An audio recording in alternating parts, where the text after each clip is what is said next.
Hi all. ഇപ്പം മാങ്ങയുടെയൊക്കെ സീസണല്ലേ, അപ്പം നമുക്ക് മാങ്ങ വെച്ചിട്ടൊരു സിമ്പിൾ പുഡിങ്ങിൻ്റെ റെസിപ്പി നോക്കാം. ഇതിൻ്റെ ഹൈലൈറ്റ് എന്ന് വെച്ചാൽ ഇതിന് 4 ഇൻഗ്രീഡിയൻറ്റേ വേണ്ടും, അതും 10 മിനിറ്റ് കൊണ്ട് നമുക്ക് ചെയ്തെടുക്കാം. ഞാനിപ്പോൾ കട്ട് ചെയ്യുമ്പോൾ നോക്കാം പെർഫെക്റ്റ് ആയിട്ട് വരുന്നത്. അപ്പം നമുക്കിതിൻ്റെ റെസിപ്പി എങ്ങനെയാണ് ചെയ്യുന്നത് നോക്കാം.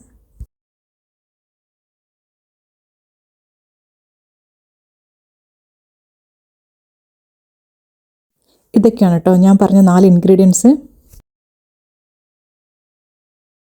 ഇതൊക്കെ ഞാൻ ഡിസ്ക്രിപ്ഷനിലും കൊടുക്കുന്നുണ്ട്. ഈ കട്ട് ചെയ്ത മാങ്ങയിൽ നിന്ന് ഞാൻ കുറച്ച് മാങ്ങ മാറ്റി വെക്കുന്നുണ്ട് കേട്ടോ. നമുക്ക് ഇത് ഓപ്ഷനിലാണ്, നിങ്ങൾക്ക് വേണമെങ്കിൽ ചെയ്യണമെന്നില്ല. ഇത് എനിക്ക് ജസ്റ്റ് ഒന്ന് ഗാർണിഷ് ചെയ്യാൻ വേണ്ടിയിട്ടാണ് കേട്ടോ. ഇത്രയേ വേണ്ടൂ കേട്ടോ, ഇച്ചിരി മാറ്റി വെച്ചാൽ മതി കേട്ടോ. ഇനി ബാക്കി വരുന്ന മാങ്ങേനെ നമുക്ക് മിക്സിയുടെ ജാറിലോട്ടേക്ക് ഇട്ട് കൊടുക്കാം.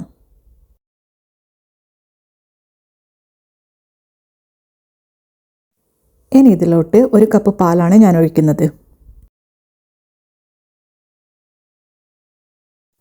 ഇനി ഇതിലോട്ടൊരു 4 ടേബിൾ സ്പൂൺ കണ്ടൻസ്ഡ് മിൽക്കാണ് ഞാൻ ആഡ് ചെയ്യുന്നത്.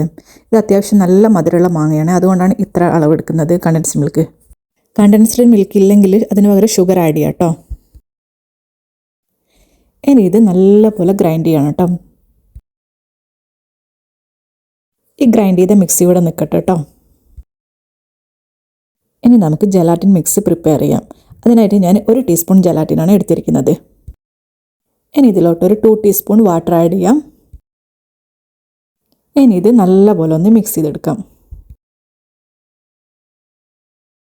ഇനി നമുക്കിതിനെ ഡബിൾ ബോയിലിംഗ് ചെയ്തെടുക്കാം. ഈ ഡബിൾ ബോയിലിംഗ് എന്ന് പറഞ്ഞാൽ തിളച്ച വെള്ളത്തിലോട്ടേക്ക് ഈ ജലാറ്റിൻ മിക്സ് ഇട്ട് അതിനെ അലിയിച്ചെടുക്കുന്നതാണ്. ഇങ്ങനെ ഒരു 30 സെക്കൻഡൊക്കെ വെച്ചാൽ മതി കേട്ടോ.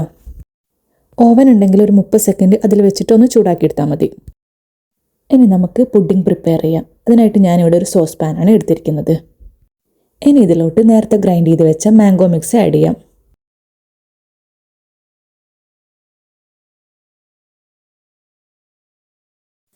ഇനി ഇത് കൈയെടുക്കാതെ കണ്ടിന്യൂസ് ആയിട്ട് ഇളക്കി കൊടുക്കണം, ഇല്ലെങ്കിൽ ഇത് പെട്ടെന്ന് അടി പിടിക്കും. അതുകൊണ്ടാണ് കേട്ടോ ഇങ്ങനെ ചെയ്യുന്നത്.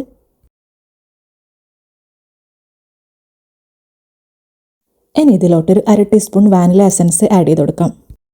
ഇത് ഓപ്ഷനിലാണ്. വാനില എസൻസ് ആഡ് ചെയ്യുമ്പോൾ നമുക്ക് നല്ലൊരു ഫ്ലേവർ കിട്ടും, അതിന് വേണ്ടിയിട്ടാണ് കേട്ടോ. ഇനി ഇതും കൂടി ചേർത്തിട്ട് നല്ലപോലെ ഇളക്കിയെടുക്കണം. ഇതിൻ്റെ കുക്കിംഗ് ടൈം എന്ന് പറഞ്ഞാൽ പാലൊരു 80% ചൂടായാൽ മതി. ഇത് കംപ്ലീറ്റ് ബോയിലായാൽ പെട്ടെന്ന് പിരിയാൻ ചാൻസ് ഉണ്ട്, അതുകൊണ്ടാണ്. ഇതിപ്പോൾ ഒരു 80% ചൂടായിട്ടുണ്ട്. ഇനി നമുക്ക് ഇതിലോട്ടേക്ക് നേരത്തെ പ്രിപ്പയർ ചെയ്ത് വെച്ചിട്ടുള്ള ജലാറ്റിൻ മിക്സ് ആഡ് ചെയ്ത് കൊടുക്കാം. ജലാറ്റിൻ ആഡ് ചെയ്തിട്ട് ഒന്ന് മിക്സ് ചെയ്ത് കൊടുക്കാം. എന്നിട്ട് പെട്ടെന്ന് തന്നെ ഫ്ലെയിം ഓഫ് ചെയ്യണേ, അല്ലെങ്കിൽ ഇത് പിരിഞ്ഞു പോകും. ഇത് ഫ്ലെയിം ഓഫ് ചെയ്താൽ നല്ലപോലെ ഒന്ന് മിക്സ് ചെയ്ത് കൊടുക്കണേ. ഇതാണ് നമ്മളെ പുഡിംഗ് മിക്സ്ചറിൻ്റെ കറക്റ്റ് പാകം. ഇനി ഇത് ചൂടാറുന്നതിന് മുന്നേ നമുക്കിതിനെ പുഡിംഗ് ട്രേയിലോട്ടേക്ക് മാറ്റണേ. ഇതിനെ പെട്ടെന്ന് തന്നെ മാറ്റിയിട്ടില്ലെങ്കിൽ ഇത് ഇതിൽ നിന്ന് സെറ്റാവും. അപ്പം നമുക്കിതിനെ പുഡിംഗ് ട്രേയിലോട്ടേക്ക് മാറ്റാൻ നല്ല ബുദ്ധിമുട്ടായിരിക്കും. ഞാൻ ഈ മിക്സ്ചറിനെ പുഡിംഗ് ട്രേയിലോട്ടേക്ക് ഒഴിച്ചു കൊടുക്കുന്നുണ്ട്.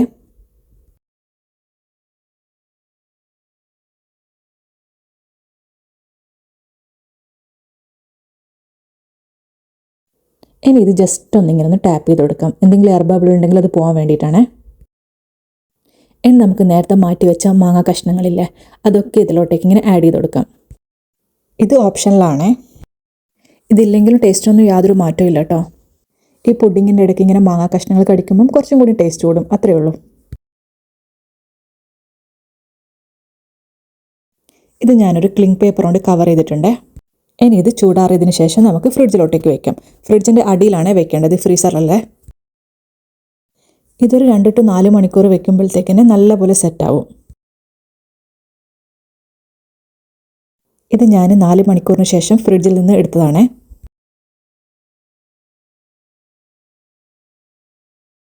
ഇതിപ്പോൾ നല്ലപോലെ സെറ്റായിട്ടുണ്ട്, നല്ല പെർഫെക്റ്റ് ആയിട്ട് വന്നിട്ടുണ്ട്.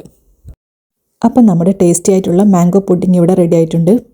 എല്ലാവരും ഒന്ന് ട്രൈ ചെയ്ത് നോക്കിയിട്ട് കമൻറ്റിലൂടെ ഫീഡ്ബാക്ക് പറയണേ. വീഡിയോ ഇഷ്ടമായാൽ സബും ലൈക്കും ഒക്കെ ചെയ്തിട്ട് സപ്പോർട്ട് ചെയ്യണേ. Thank you for watching.